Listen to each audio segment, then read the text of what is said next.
Assalamu alaikum students. I am Dr. Romana with your histology practical on small intestine. So let's start with it. Histologically, the structure of the small intestine is studied under the same headings uh, of the digestive tube, that is mucosa, submucosa, muscularis externa and serosa or adventitia. Now, when we study the mucosa of the small intestine has macroscopic and microscopic modifications, which are the purpose of these modification is that they increase the surface area. Number one is the plica circularis, villi, microvilli, and crypts of Lieberkühn. Now the plica circularis, it is also called as valves of Kerckring, and they are the circular folds of the mucosa which are visible to the naked eye, but they are permanent folds, not like that of the stomach, in which we have seen that those mucosal folds which are called as rugosities, they disappeared when the stomach distended, but these plica circularis or the valve of the Kerckring are the circular folds which are permanent. Then and they increase the surface area about 3 times. Now the second mucosal modification is the villi. They increase the surface area by about 10 times, and the surface of this surface mucosa extended towards the intestinal lumen. Then the third modification is the presence of microvilli. These enterocytes are lining the intestinal villi, bear microvilli on their apical surface, and this increases the surface area of about 20 times. Then comes the crypts of Lieberkühn or the intestinal crypts or the intestinal glands, and they are actually simple tubular glands that lie in the lamina propria, and sometimes they may extend as far as up to the muscularis mucosa, but they do not extend beyond that. And these in surface mucosal modifications are actually increasing the surface area for the main function of the small intestine, that is absorption.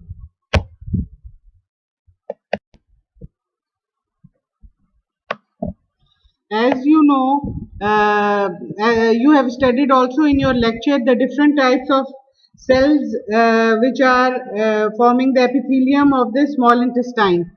So, just for the purpose of revision, number one is enterocytes. Enterocytes are actually absorptive cell.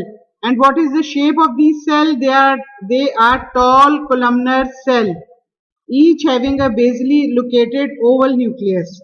Then comes the second one is the goblet cell.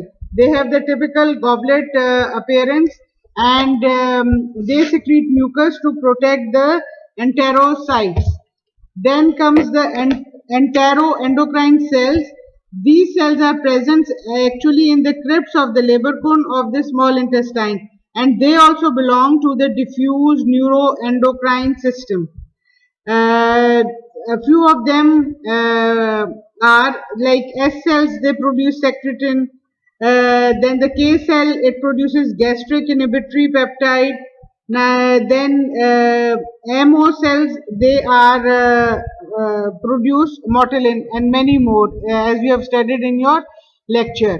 And the important thing is that they enteroendocrine cells are similar to those in the stomach, but they produce different hormones and they do not secrete their secretion into the lumen. However, the secretion is absorbed by the blood flowing through the different capillaries in the lamina propria.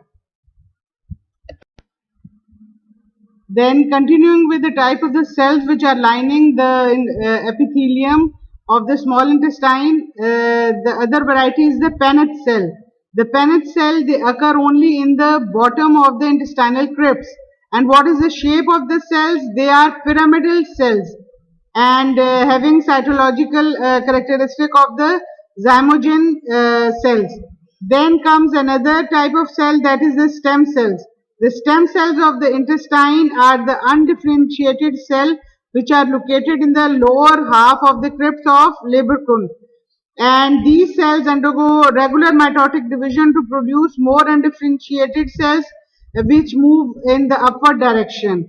And there is another type of cell which is called as the M cell, which are called as the microfold cell, and they constitute a special variety of epithelial cell which is present in the intestinal mucosa. The M cells are chiefly located in the ileum, where they are found in the epithelium overlying the Peyer's patches. So these are the types of the cell. I will again repeat: enterocytes or the absorptive cell, which are columnar shape, then the goblet cells which secrete mucus and they have the typical goblet appearance.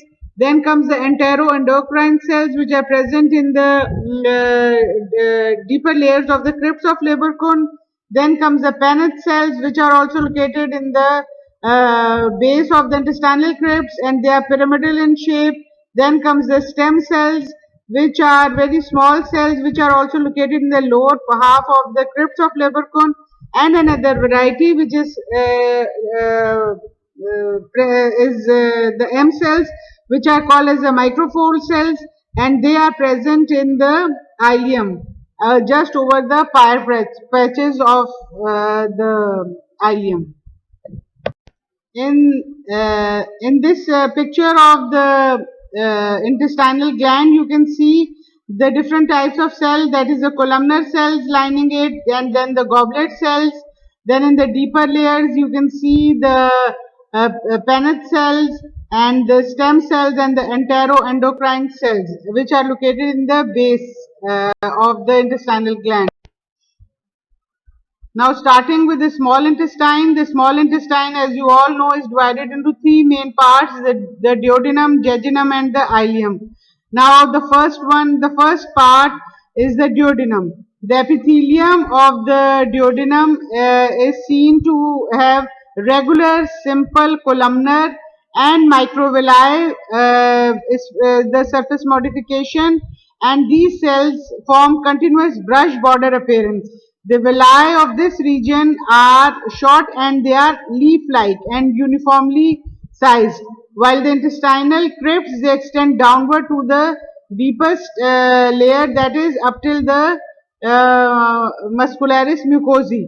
They are simple straight tubular glands which are lined by enterocytes, goblet cells, stem cells, Paneth cell and enteroendocrine cells. Now, after the epithelium in the mucosa, we see which structure? It is the lamina propria, which is made up of loose, irregular connective tissue containing collagen fibers, plasma cells, blood capillaries, and the central lectile.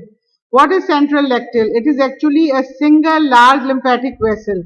It also has a small strands of smooth muscles which come off the muscularis mucosae, and then the third layer of the mucosa is the muscularis mucosae. It is a thin band of smooth muscle which run all the way around the mucosal layer and send strands up into the villi. These strands actually cause the villi to contract, and in this way they expel the contents of the crypts. Now coming over to the second layer of the duodenum is the tunica submucosa. The submucosa has a number of blood vessels, lymphatics and neurons. These elements are called the submucosal plexus, and the plexus along with the plexus of tunica muscularis, they help to coordinate the movement of the intestine and facilitate the passage of food through the lumen. Now there is a characteristic feature which is present only in the duodenum, that is, it has got Brunner's gland or the mucus secreting glands which are present in the submucosa of the small intestine of only duodenum, and so you will have to draw mucus glands in the submucosa. While when we will be studying jejunum and ileum, there will be no glands in the submucosa, only the connective tissue along with blood vessel, lymphatics and nerve plexus. Now coming over to the third layer, that is the muscularis externa. It is thick and has two layers of muscle, inner circular and outer longitudinal. Between these two layers is a second nervous plexus which is called as the myenteric plexus or the plexus of Orbex. It is present at regular interval between the inner and outer muscle core. While the outermost layer is serosa, it is loose connective tissue along with blood vessel, fat cells, and it has got a boundary which is made by the simple squamous cell. It is because of the peritoneal covering of the duodenum, and it is called as serosa. This is the microscopic picture of duodenum. This is how the villi will appear. They are leaf-like and with a pointed end over the top. Can you see them? And then you can see the depth of the villi, which is extending up to the muscularis mucosae. And with these crypts are called as the crypts of Leberkuhn or the intestinal gland, and the lamina propria extending into the villi. So this microscopic picture is actually showing the mucosal covering of the duodenum. Now this is again the microscopic picture. Under low magnification you can see mucosa, which I have already shown you in the previous slide. But in the submucosa, can you appreciate the Brunner glands or the mucus secreting gland? The number two thing that is labeled in the slide is that they are large number of mucus secreting glands which are called as the Brunner gland, which is the characteristic feature of duodenum only. Now coming over to the second part of the small intestine, that is the jejunum. Now the jejunal villi are longer and more irregular, and they are finger-like in shape. The muscularis mucosae is less as compared to that of the duodenum, and there are folds. The folds are actually plica circularis, which include not only the mucosa but as well as the submucosa, and these are permanent folds, and the main function, as I have told you, is to increase the surface area. Then in the just below the mucosa there is submucosa, but there are no glands in the submucosa, only dense irregular connective tissue along with blood vessel, lymphatics and nerve plexus. And the nerve plexus which is present in the submucosa is called as the Meissner's plexus. Then the outer layer is that of the muscularis externa, which is made up of inner circular and outer longitudinal, and then there is serosa. This is the microscopic picture of jejunum, which is showing mucosa with lamina propria and plica, and then comes the submucosa, which is made up of only dense irregular connective tissue without any glands. Then the third layer is the inner circular, and then the outer longitudinal layer of muscularis externa, and the outermost will be the serosa. Now coming over to the third the part of the small intestine is the ileum. The ileum is characterized by the aggregation of the lymphatic nodules, which is called as Peyer's patches, which are present in the lamina propria. And the shape of the villi over here is they are broad and short on its mucosal surface, while it has got the submucosa, which is like that which is present in the jejunum, that is irregular connective tissue, dense irregular connective tissue along with blood vessel, lymphatics and the nerve plexus called as Meissner's plexus. Then the muscularis externa, which is arranged in the form of inner circular, outer longitudinal along with the nerve plexus, which is called as the myenteric nerve plexus, and the outermost layer is that of the serosa. And so in this way we have seen the three different parts of the small intestine: duodenum, Histologically, the characteristic feature is the villi, which are tall and leaf-like, and they are broad. And the submucosa of the duodenum contains seromucous Brunner's glands, which make up the most distinguishing feature of this part of the small intestine. Then we studied the jejunum, which is characterized by the presence of the finger-like shaped villi on its mucosal surface. There is absence of any aggregation of the lymphatic nodule, Peyer's patches, and in the submucosa also there is absence of any seromucus secreting glands. So then comes the third part, which is the ileum, which is characterized by the presence of Peyer's patches in the lamina propria, and the shape of the villi is somewhat broad and short. They are not the typical type of the villi. So this completes the three parts of the small intestine along with their characteristic and the distinguishing features from each other. So this is how the ileum appears under the microscope. The villi are very short and broad, and they are not the typical type that which are present in the jejunum and in the duodenum.